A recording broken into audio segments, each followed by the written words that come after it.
حضرت حسین رضی اللہ تعالیٰ عنہ فرماتے ہیں کہ میں اپنے والد محترم سے حضور علیہ الصلوۃ والسلام کا اپنے اہل مجلس کے ساتھ طرز عمل پوچھا۔ حضرت حسین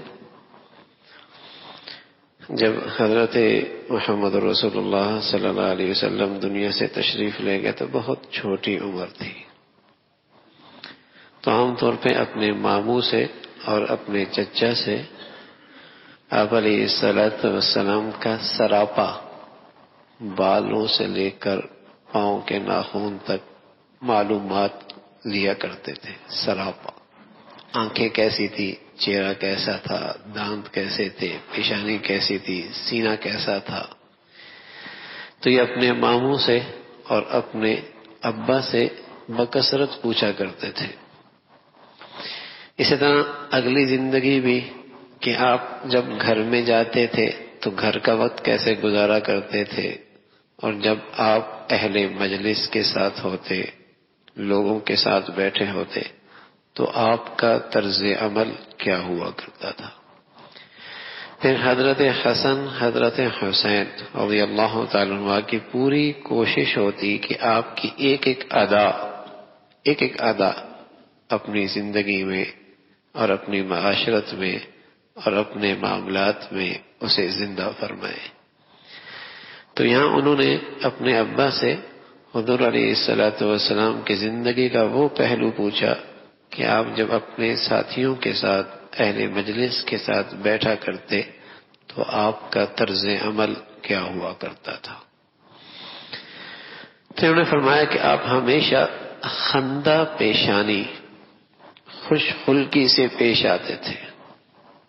آپ علیہ الصلوۃ والسلام اہل مجلس کے ساتھ خندہ پیشانی، خوش خلقی سے پیش آتے تھے، یعنی چہرے انور پر تبسم اور بشاشت کا اثر نمایاں ہوتا تھا۔ آپ نرم مزاج تھے، یعنی رسول لین الجانب، نرم مزاج تھے، یعنی کسی بات میں لوگوں کو آپ کی موافقت کی ضرورت ہوتی تو آپ سہولت سے موافق ہو جایا کرتے تھے۔ آپ نہ سخت گوہ تھے نہ سخت دل، سبحان اللہ، زبان کے بھی میٹھے اور دل کے بھی بہت نرم، زبان کے بھی بہت میٹھے اور دل کے بھی بہت نرم۔ تو پھر رسول صلی اللہ علیہ وسلم کے بارے میں فرمایا کہ نہ تو آپ سخت گوہ تھے نہ سخت دل، نہ آپ چلا کر بولتے تھے نہ فحش گوئی اور بد کلامی فرماتے تھے، نہ عیب گیر تھے کہ دوسروں کے عیب پکڑے، زیادہ مزاح کرنے والے نہ آپ زیادہ مزاح کرنے والے تھے۔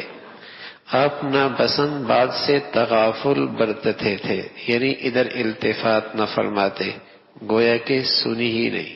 کوئی نامناسب بات کرتا مجلس میں تو آپ اس کی طرف توجہ نہ فرماتے، گویا کہ آپ نے بات سنی ہی نہیں۔ دوسروں کی کوئی بات اگر پسند نہ آتی تو آپ اس کو مایوس بھی نہ فرماتے اور اس کو محروم بھی نہ فرماتے، بلکہ کچھ نہ کچھ دے دیتے یا دل جوئی کی بات فرما دیتے۔ آپ صلی اللہ علیہ وسلم اپنے آپ کو 3 باتوں سے بالکل علیحدہ فرما رکھا تھا۔ آپ علیہ الصلوۃ والسلام نے اپنے آپ کو 3 باتوں سے بالکل علیحدہ فرما رکھا تھا۔ 1، جھگڑے سے، زیادہ باتیں کرنے سے، یعنی اور بیکار باتوں سے، اس کا آپ کی زندگی سے کوئی تعلق نہیں تھا۔ جھگڑے سے، زیادہ باتیں کرنے سے اور یعنی اور بیکار باتوں سے، اور 3 باتوں سے لوگوں کو بچا رکھا تھا۔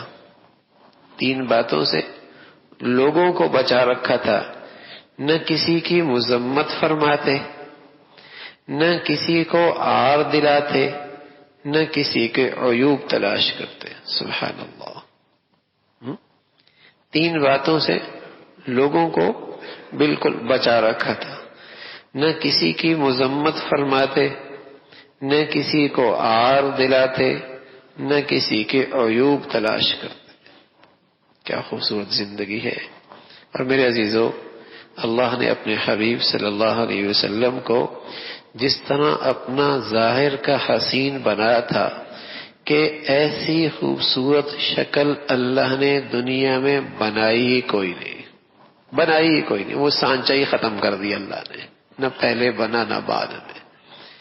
ایسے عائشہ فرمایا کرتے تھی رضی اللہ تعالیٰ عنہ کہ اللہ نے سارا حسن دو حصوں میں تقسیم کیا، آدھا اکیلے حضرت یوسف کو ملا، آدھا ساری دنیا میں تقسیم ہوا، لیکن میرے حبیب کو اللہ نے دونوں کا مجموعہ عطا فرمایا۔ حضرت جابر ہے رضی اللہ تعالیٰ عنہ، 14ویں کا چاند چمک رہا ہے، صحن میں اللہ کے حبیب صلی اللہ علیہ وسلم تشریف فرمائے ہیں، تو جابر کبھی آسمان پہ دیکھتے ہیں، کبھی آپ کے چہرے انور پہ دیکھتے ہیں، یہ بار بار نظروں کا تبادلہ۔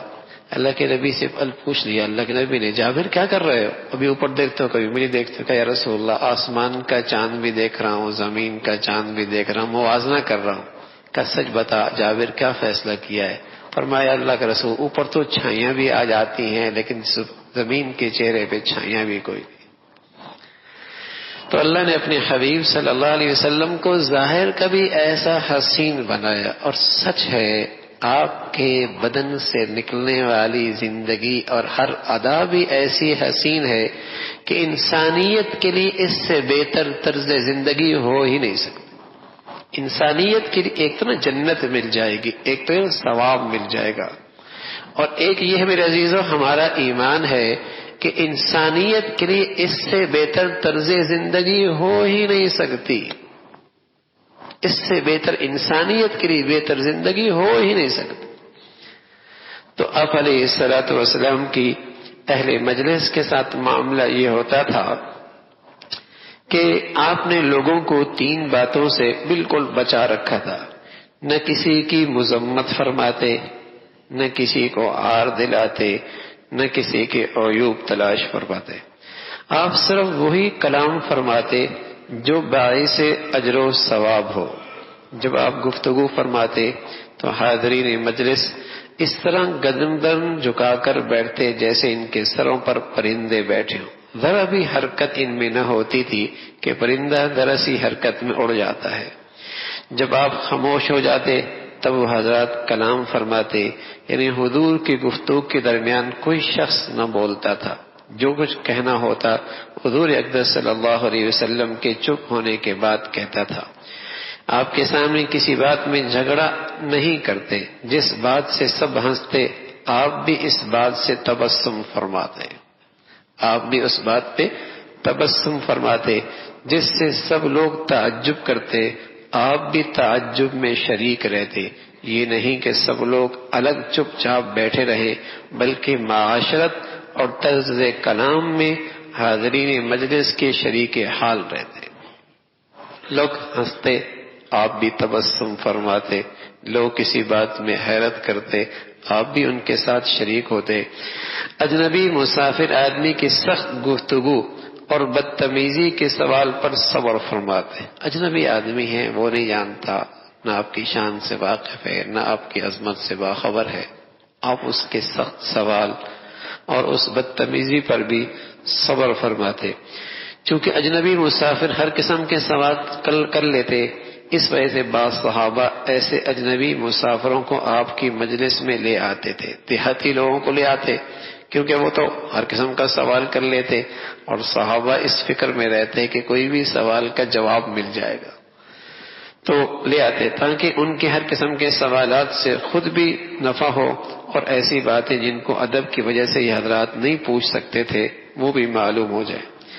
آپ یہ بھی تاکید فرماتے رہتے کہ جب تم کسی حاجت مند کو دیکھو تو اس کو امداد کیا کرو، اگر کوئی تعریف کرتا تو آپ اس کو گوارا نہ فرماتے، آپ کی شان پر کوئی آپ کی تعریف کرتا آپ اسے پسند نہیں فرماتے۔